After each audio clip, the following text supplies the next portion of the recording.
21 जुलाई को जब जगदीप धनखड़ ने उपराष्ट्रपति पद से इस्तीफा दिया था, तब किसी को अंदाजा नहीं था कि इसके पीछे कोई बड़ी राजनीति काम कर रही है। और अब एनडीए ने जो चाल चली है वो सुनकर कांग्रेस के होश उड़ गए हैं। जी हां, प्रधानमंत्री नरेंद्र मोदी और बीजेपी अध्यक्ष जेपी नड्डा को उम्मीदवार चुनने का अधिकार सौंप दिया गया। अब सियासत की बिसात पर अगला मोहरा कौन होगा, विपक्ष के पसीने छूट चुके हैं। एकाएक संसद की गलियारों में गृह मंत्री राजनाथ सिंह की अगुवाई में एनडीए के दिग्गज नेताओं का महाजुटान हुआ। गृह मंत्री अमित शाह, केंद्रीय संसदीय कार्य मंत्री किरेन रिजिजू, जदयू नेता ललन सिंह, शिंदे गुट के श्रीकांत शिंदे, चिराग पासवान और टीडीपी जैसे सहयोगी दल हाथ में हाथ मिलाकर विपक्षियों को हैरान कर दिया। लेकिन सबसे बड़ा संदेश था, कौन होगा देश का अगला राष्ट्रपति। फैसला अब मोदी के हाथ में है, और जब फैसला मोदी लेते हैं तो नाम नहीं, पूरा पॉलिटिकल नक्शा बदल जाता है। राजनीतिक पंडितों का गणित भी फेल हो जाता है जब मोदी कुछ बड़ा ऐलान करते हैं। इस बार भी संसद भवन परिसर में आयोजित इस अहम बैठक में प्रधानमंत्री नरेंद्र मोदी और जेपी नड्डा को एनडीए की ओर से उम्मीदवार चयन करने का अधिकार सौंपा गया। आप सबको याद होगा, पिछली बार भी धनखड़ के नाम का ऐलान होते पूरा विपक्ष चौंक उठा था, और अब फिर मोदी मौन है, यानी कुछ बड़ा धमाका तय है। 2024 में नरेंद्र मोदी ने तीसरी बार सरकार बनाई। अब 2025 में उपराष्ट्रपति के नाम से विपक्ष की राजनीति हिला देने का वक्त है। अब की बार सिर्फ उपराष्ट्रपति नहीं, रणनीति का शहंशाह चुना जाएगा। ये बात भी साफ है कि एनडीए के पास भारी संख्या बल है, दूसरी ओर विपक्ष के पास झुनझुना और संविधान के नाम पर ड्रामा है।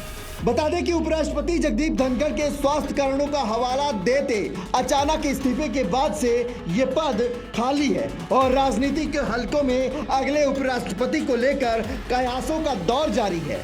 कई नामों की चर्चा हो रही है। हालांकि बीजेपी ने पिछली बार भी धनखड़ के नाम की घोषणा कर लोगों को चौंका दिया था। अब उन चेहरों को भी जान लीजिए जो उपराष्ट्रपति के रेस में शामिल है। सबसे पहला नाम है बिहार के सीएम नीतीश कुमार का। सीएम नीतीश को लेकर चर्चा तेज है कि उपराष्ट्रपति पद की दौड़ में शामिल हो सकते हैं। हालांकि अटकलों का बाजार बहुत गर्म है।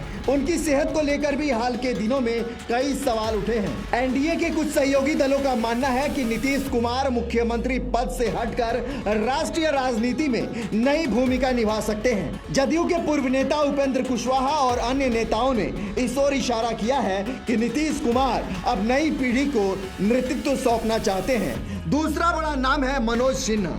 जम्मू कश्मीर के उपराज्यपाल मनोज सिन्हा बीजेपी के वरिष्ठ नेताओं में से एक है और पूर्व रेल राज्य मंत्री रहे हैं। उन्होंने हाल ही में अपना 5 वर्षीय कार्यकाल पूरा किया है। उन्हें अनुच्छेद 370 हटाने के बाद क्षेत्र में स्थिरता लाने का श्रेय दिया जाता है। हालांकि उनके कार्यकाल का अंत 22 अप्रैल को पहलगाम में हुए आतंकी हमले की छाया में हुआ, जिसमें 26 लोगों की जान चली गई। इसके बावजूद उनकी दावेदारी मजबूत मानी जाती है। उन्हें प्रधानमंत्री नरेंद्र मोदी का बेहद करीबी भी माना जाता है। वहीं इस रेस में अगले दावेदार माने जा रहे हैं वीके सक्सेना, जो दिल्ली के उपराज्यपाल हैं। कॉरपोरेट क्षेत्र से आने वाले सक्सेना ने दिल्ली की राजनीति में आम आदमी पार्टी की सरकार के खिलाफ कई प्रशासनिक फैसले रोके, जिससे उनकी केंद्र सरकार के प्रति निष्ठा और सक्रियता सामने आई। राजनीतिक हलकों में माना जा रहा है कि उन्हें अब बड़ी भूमिका सौंपी जा सकती है। वहीं इसी रेस में आखिरी और चौथा नाम हरिवंश नारायण सिंह का है।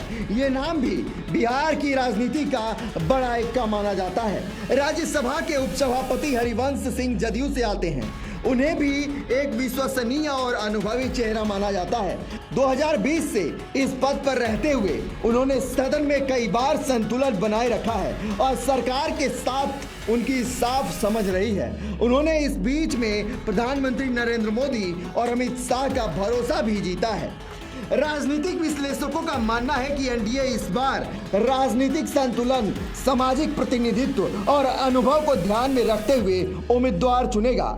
सबकी निगाहें इस पर है कि प्रधानमंत्री मोदी के इस नाम पर मुहर लगाते हैं। वहीं विपक्ष भी जल्द ही अपने उम्मीदवार को लेकर मंथन शुरू कर सकता है।